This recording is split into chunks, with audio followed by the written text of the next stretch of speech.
My name is Grant Powers, and I'm fulfilling a lifelong dream one day at a time.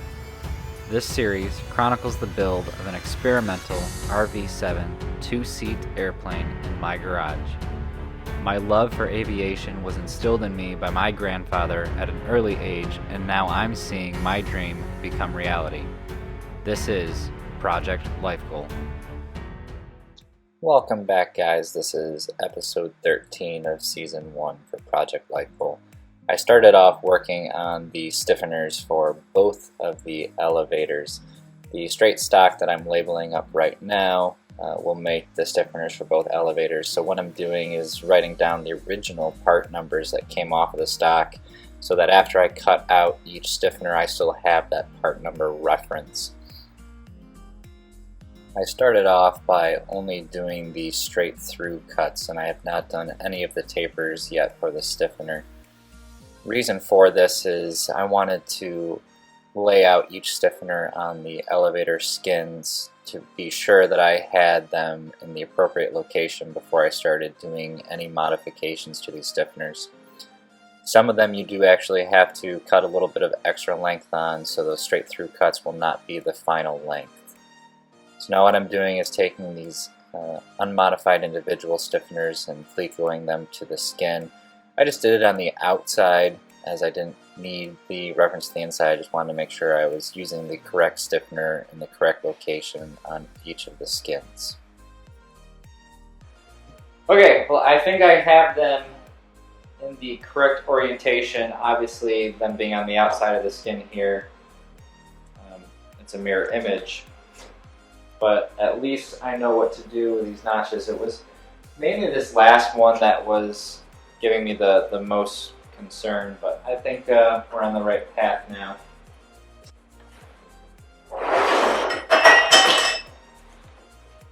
Oops.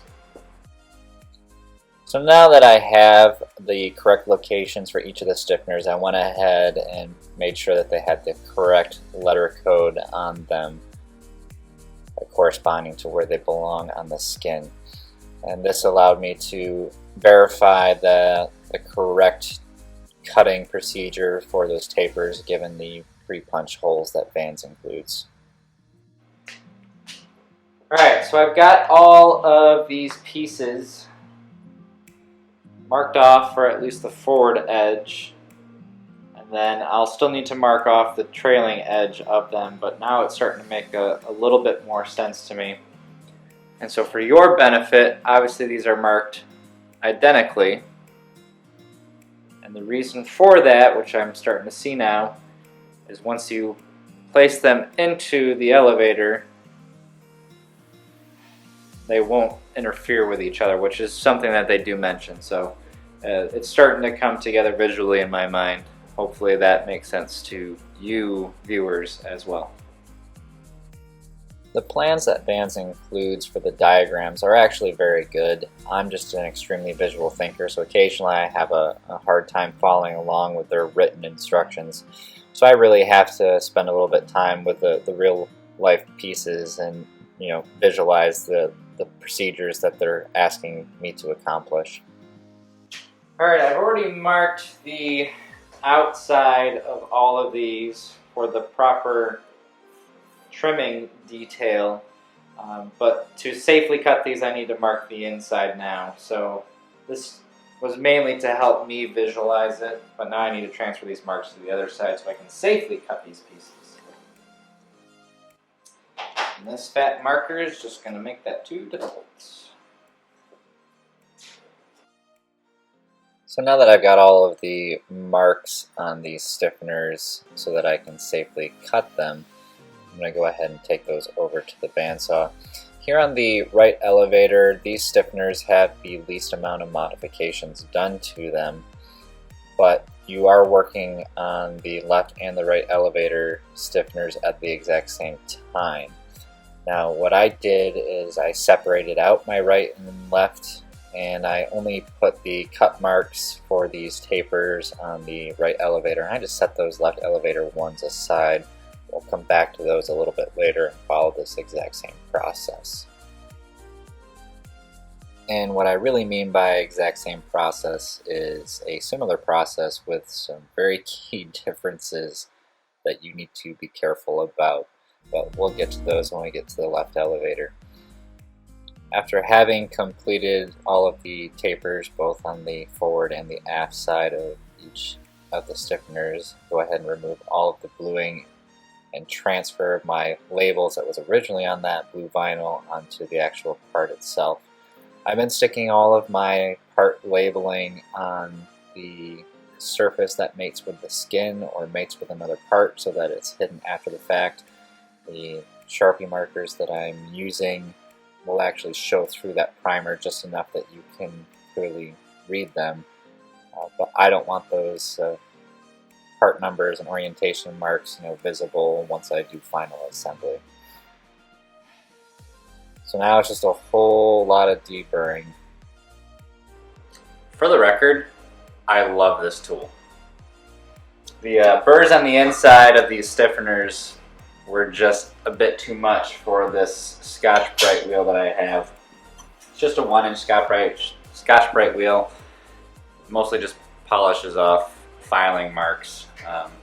But this Scotch-Brite disc on the this Milwaukee tool here has been fantastic.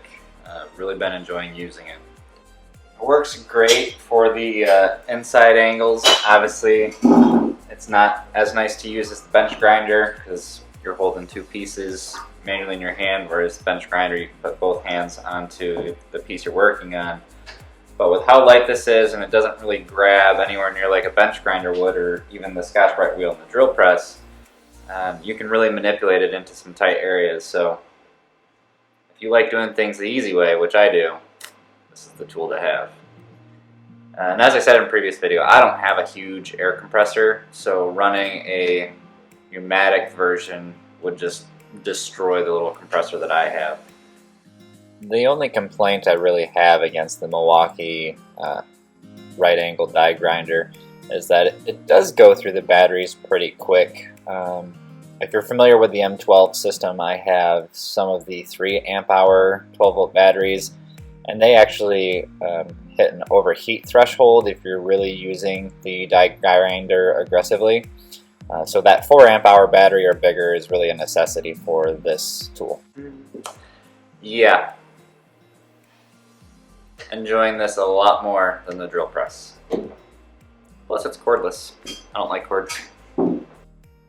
Alright, now with all the stiffeners deburred and labels on them, it's time to move on to removing the bluing film from the elevator skin itself. At this point I remember to mark the orientation of the elevator skin so I don't lose that reference like I almost made the mistake on the horizontal stabilizer.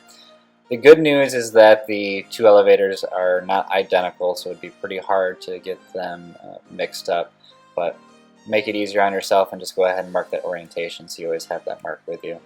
You'll note there I did also mark each stiffener as well for top and bottom of the skin before cleaking them on. Now you absolutely could get the stiffeners mixed up, so having your orientation marks on those is key. I would stick those on as early as you possibly can. If you notice, I attach the stiffeners to not only the top but also the bottom of the elevator skin.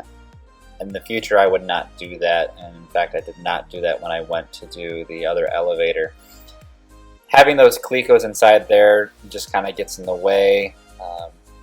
I thought I was going to be helping myself, which was the original reason for doing this, because I thought adding some stiffness to the part with it being thinner aluminum than the vertical stabilizer or horizontal stabilizer skin. I was trying to help myself, but it ended up just getting in the way and costing valuable time that I didn't need to really spend on it. There are a couple of holes that are not pre-punched in the stiffeners that you have to match drill using the pre-punch hole in the skin of the elevator, so just make sure you have a wood block available to you for backing purposes. And it's pretty much rinse and repeat for the match drilling top and bottom. There's no other real surprises or gotchas. And then I moved directly into deburring. I did have to adjust the easy burr pressure that the cutter blade was applying for this thinner skin. So if you're going to use an easy burr, just keep that in mind that you are going to want to reduce that pressure because you obviously don't want to chamfer the hole, you're just trying to deburr it. And then once I finished with deburring of the skin, I moved on to deburring of all of the stiffeners. Also a rinse and repeat operation, much like you've already seen if you've been following along on my build process. After doing the deburring of the stiffeners, I moved on to the dimpling of them. Be very careful. There was a couple of times where I caught myself almost doing the dimple reverse order, just kind of getting in a rhythm, and then the brain disconnected, almost like that push talk button in the cockpit. So just be careful. Make sure you're always thinking about the operation that you're performing. Don't let your mind wander too far. And now it's time to start doing the stiffeners for the left elevator. There is some complications on this side created by the trim tab, which is why I left it till second and did the right elevator first. Alright, I've sorted out my confusion here on the left elevator. When you're cutting out all of the stiffeners there on the right elevator, you're also cutting out the stiffeners that will be used here on the left elevator assembly.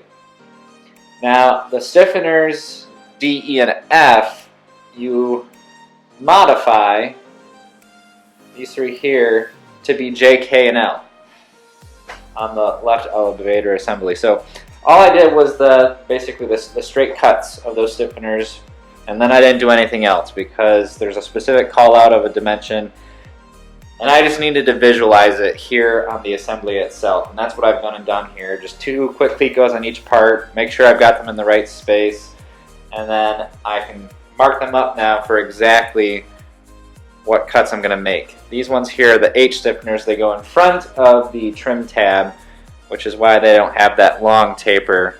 They just get 2 short tapers because they're not going all the way to the trailing edge. So I'm going to continue marking these all up where I'm going to do my cuts on the bandsaw, and then I can deburr all the parts and do the match drilling. So back to it. Part of what added to my confusion when I was working on the right elevator was the fact that there are some stiffeners that have the exact same letter call out on both elevators, G being one of them. Again, if you, like me, kind of struggle sometimes with the written instructions and visualizing it, I would just do those straight cuts, separate all the parts, verify that you are placing them in the correct location before you do any more trimming. It's probably the safest approach, and almost guaranteed that you won't be reordering other parts. So after I got them all in the right locations on the elevator, I went ahead and started doing all the trimming of them. It was a lot easier since I'd already visualized them on the right elevator. All I had left was the left elevator stiffeners of the proper orientation.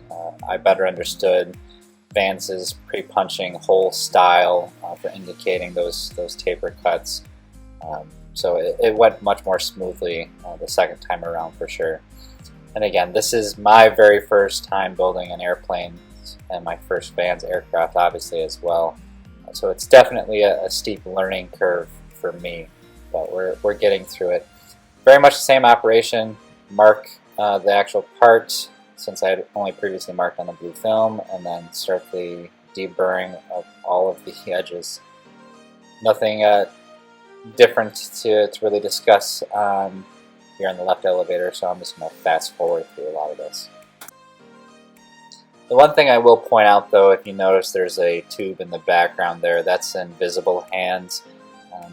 When you're doing the deburring, obviously the aluminum dust that you're creating seems to get stuck in every possible spot on your hand. So I've been using that to just make washing it off that much easier. So if that's driving you nuts too, give the invisible hands a try. I personally don't like wearing latex gloves or any gloves for that matter, just a personal preference. And then the Scotch-Brite disc that I am using on the die grinder there is actually a very fine disc. I like it, particularly for these thinner aluminum pieces. It gives you a little bit more control. It does take a little bit longer than if you use a fine or a medium, but with how fast that die grinder is turning, it'd be easy to go a little bit too far. So with all the deburring completed, move on to fleecuing the parts to the elevator skin. I feel like there'd be a better way to support this skin. Something that I realized kind of halfway through the process, and I was already committed to the operation. If you notice, I did put tape on the corner there and the inside the inboard side of the elevator skin, because I did notice it was starting to scratch the other side. So be careful of that, be mindful of it. And now it's just finishing up the deburring and the dimpling operations. Again, make sure you label everything very well. You can notice that I just numbered the H stiffener locations. I will have to transfer those labels to another piece of paper because obviously those will disappear once I take the bluing off. I'll probably just transfer them actually to the inside of the skin in the stiffener location after I finish the dimpling of the skins, which I have not done yet. So I've finished match drilling and deburring all of the stiffeners and then the corresponding holes on the skins for both elevators. The next step in the plans is to actually back rivet the stiffeners to the skins.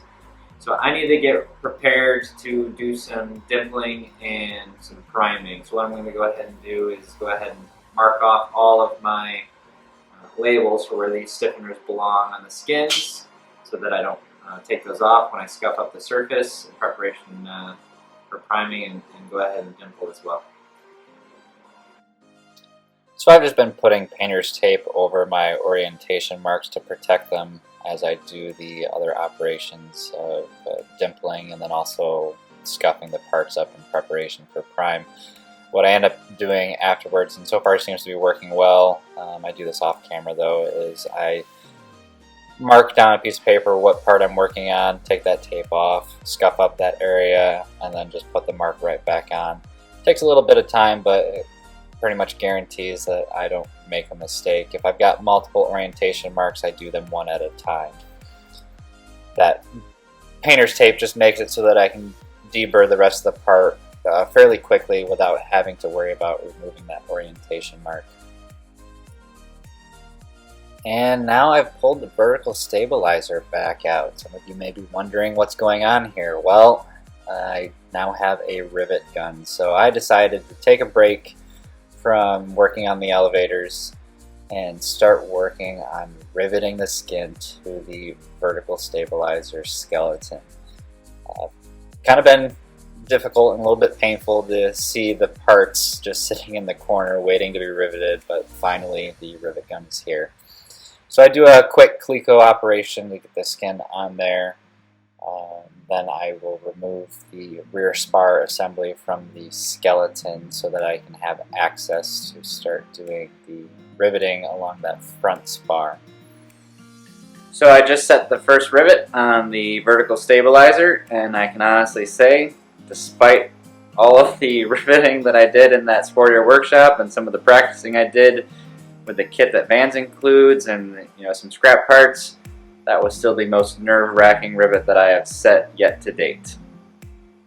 Because that's actually on my airplane. And nerve-wracking indeed it was. I'd say probably for me at least, the first dozen rivets were a little stressful. This is obviously a very expensive, piece of aluminum that you've already invested a lot of time in, and you can easily mess it up right here on the last mile of the process. So I definitely took my time. Obviously when you become more experienced with riveting and get more comfortable with it, you do a couple quick bursts because you've got it down to a science almost, which I do not have it down to yet.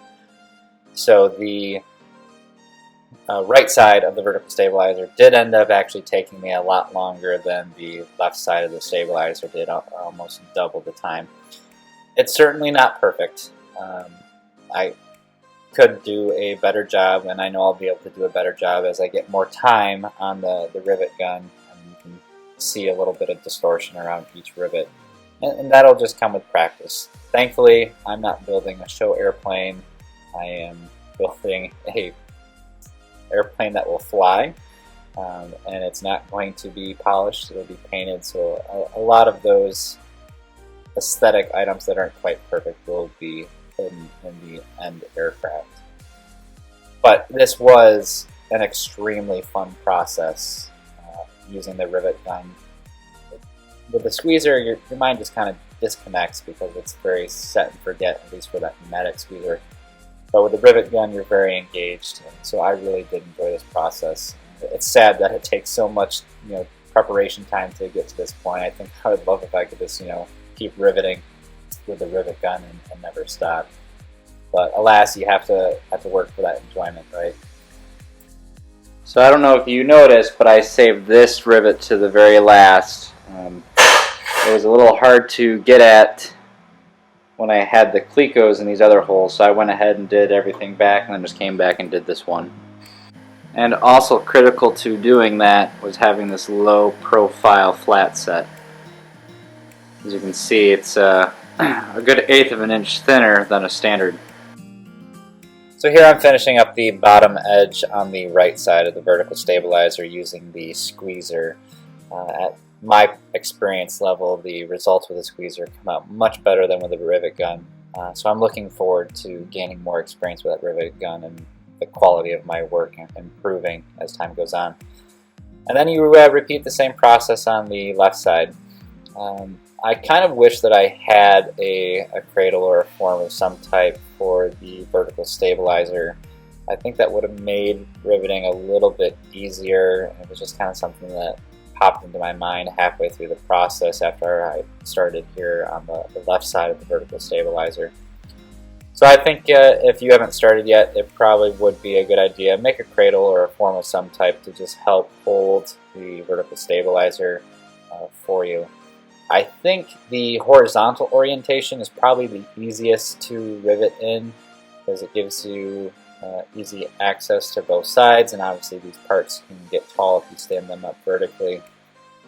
So it would be a lot more bending over, I think, if you put it in that vertical orientation. So I did enjoy it here in this horizontal orientation. I just think a form would be beneficial. And since I already have forms for that horizontal stabilizer, I'll be able to let you know if it would indeed be advantageous to make one for the vertical stabilizer as well to help during the riveting process. It's certainly not necessary that it be as form-fitting as I made the horizontal stabilizer form, because you are able to cleco on that skin with relative ease. But nonetheless, I will let you guys know once I get to the riveting of the horizontal stabilizer. So where we're at right now, I'm kind of all over the place, to be honest with you, working on so many different components at the same time. But we have a total of 56 hours of build time that have gone into the project to date.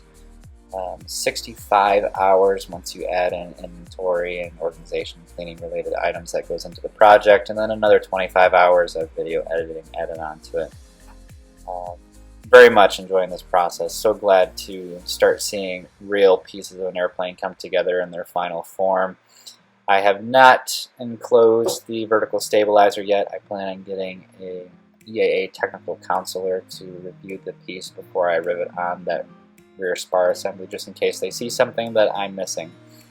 So I want to thank all of you for following along. If you'd like to continue to follow along and you're not subscribed, make sure you hit that subscribe button. Click that bell to get alerts so that you know every time I post a new video. If you enjoyed this video, please hit that like button for me. It really does help. And leave a comment below with any questions and suggestions that you have. I really enjoy getting those comments. I try to respond to every one of them as quickly as possible. With that, get out there, guys. Start your own life goal, and I'll see you next time. Take care.